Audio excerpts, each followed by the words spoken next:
Hello. Oh my goodness.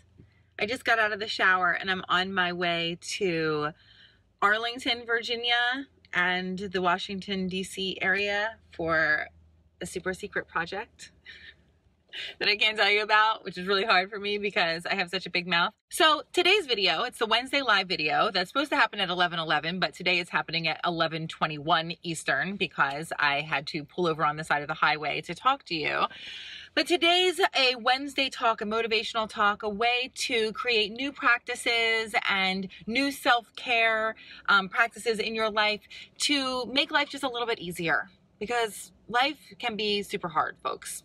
In fact, I just posted in my private Facebook community, which is linked in the video description, a way to celebrate you even when life feels really hard, a way to celebrate yourself, a way to celebrate everyday tasks and to-dos as something, big, instead of, well, I was supposed to do that. And just this morning, my alarm goes off every single morning at 6:40 for me to drive my 15-year-old and my 16-year-old to high school every Monday through Friday. And he goes to an out-of-district high school this year. So that means 30 minutes there, 30 minutes back, an hour in the car.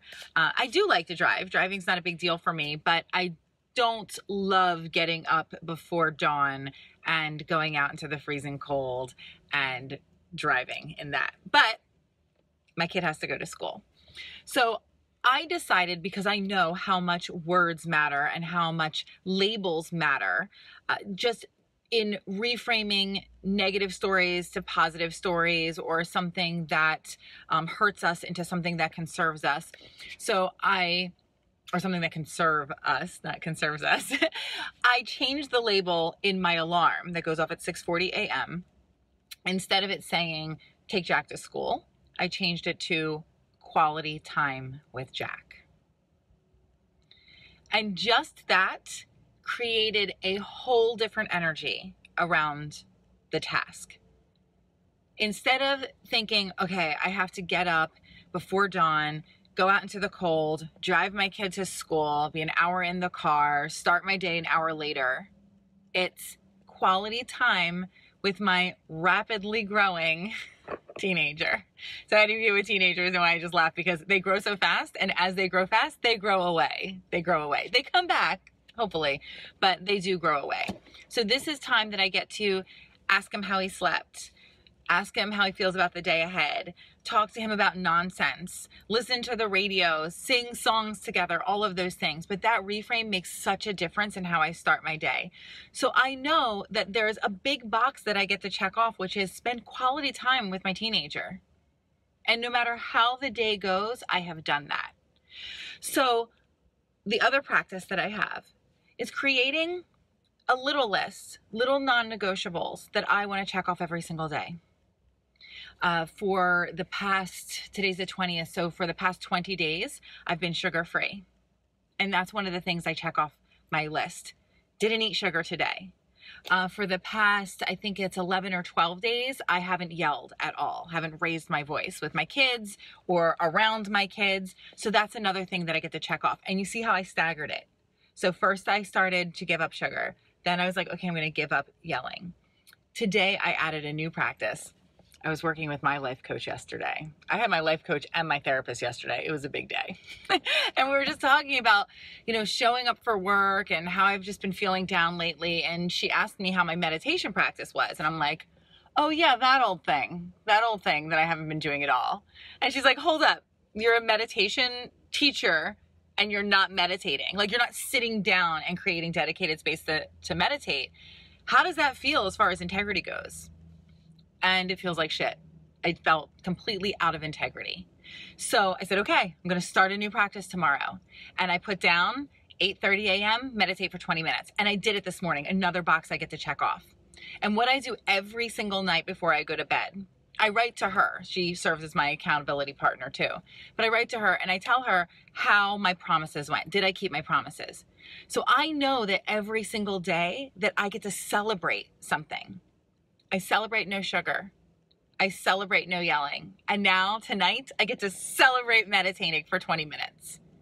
And no matter how the day goes, no matter what might go wrong, no matter how my feelings might fluctuate, I know that I've done those 3 things, and they're easy things. 2 of them are just not doing something. So it's super easy.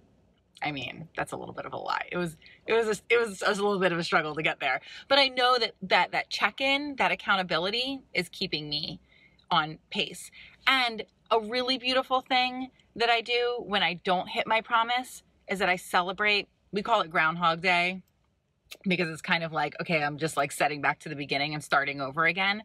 But I celebrate Groundhog Day. And I say that I'm celebrating Groundhog Day as evidence that I get to begin again, that I always have an opportunity for a fresh start. And that's a reframe too. So what I want to ask you to do today,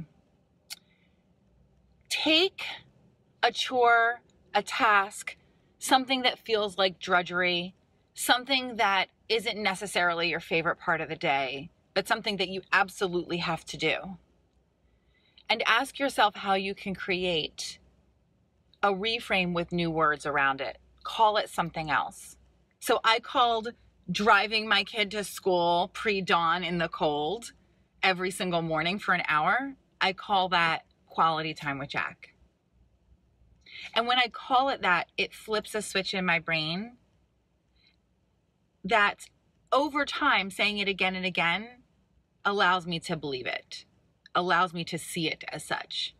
So I call it something even when I don't completely feel it right away. I mean, that I did. But other things, like I'm a doula. I help women in their birthing time. It hurts to have a baby. Sorry. I know some people will say like birth can be orgasmic and birth can be like ecstasy and it doesn't have to hurt. It hurts to have a baby, like it does. But I ask my mothers to reframe the pain as something that is serving them and as something that is bringing forth a miracle, which really everything, every transition, every like meaningful transition comes with a little bit of anxiety, a little bit of aches and pains. But if we can acknowledge that something beautiful is waiting for us on the other side, transformation, a baby, a new way of living, a new practice that heals and sustains us and sustains our happiness. If we can look at transition as painful transitions as that is a reframe that allows you to step into that more willingly and with less resistance. So what happens in childbirth, just so you know the physiological effects of it, when you reframe the pain as something that is serving you and something not to necessarily be afraid of, you allow your body, your physical body, to relax. And that relaxation mitigates the resistance, the muscle tension, and allows you to actually experience less pain. So when we're in resistance to chores, to tasks, to things that like we just hate doing, how much tension are we creating around that thing that doesn't have to be there? What part of it is our personal drama? And how can we take that personal drama and turn that chore into a cheer? But anyway, thanks for joining me. Thanks for checking in. Sorry I was late, but I'm here, and that's something that I get to check off today. And I want you, your homework assignment is to take something that you feel is drudgery, is something that you just don't love to do, but you have to do, and see how you can reframe that into something that's an opportunity for celebration. And put that in the comments if it feels good, and share this video if that feels good. And I got to get back on the road because I have a very important project that I'm working on today in the Arlington, Virginia, Washington, D.C. area. And I can't wait to tell you about it because it's pretty rad and it's pretty important. All right. I love you guys. Thank you. Thank you. Thank you. I love you. I love you. I love you. I'll see you on Monday with another live video.